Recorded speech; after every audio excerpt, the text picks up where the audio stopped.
मैं तुषार जी की एक बात से सहमत हूं, थोड़ा सा सहमत हूं कि आपका सरनेम कितनी बार भी आप उसमें गांधी लगा दें, अगर आप में बिल्कुल काबिलियत नहीं तो आप कुछ भी करते रहें, बड़ा मुश्किल जाता है कुछ बनना। और राहुल गांधी ने उसको प्रूव करके दिखाया है।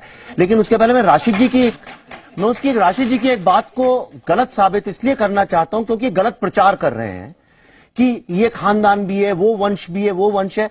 जब इंदिरा गांधी प्रधानमंत्री बनी थी, गर्व जिसको आप कहते हैं इस देश का, उन्हीं ने डेमोक्रेसी की हत्या भी की थी। तो अगर उसको आप गर्व मानते हैं डेमोक्रेसी की हत्या तो ठीक है, पर जब इंदिरा गांधी प्रधानमंत्री थी तब ये वंशवाद का विषय भी नहीं उठता था। वंशवाद का विषय इस देश ने कभी किसी को अपनी मेरिट पे कोई बनता है सिर्फ इसलिए कि अगर तुषार जी में काबिलियत है तो सिर्फ इसलिए कि वो गांधी जी के परिवार से, इस बात को उन्हें दोष नहीं देना चाहिए।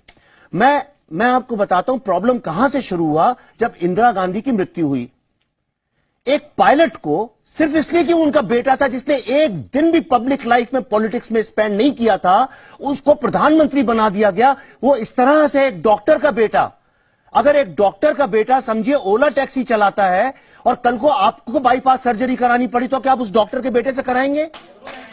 आपने पूरे राष्ट्र का भविष्य एक पायलट के हाथ में सौंप दिया।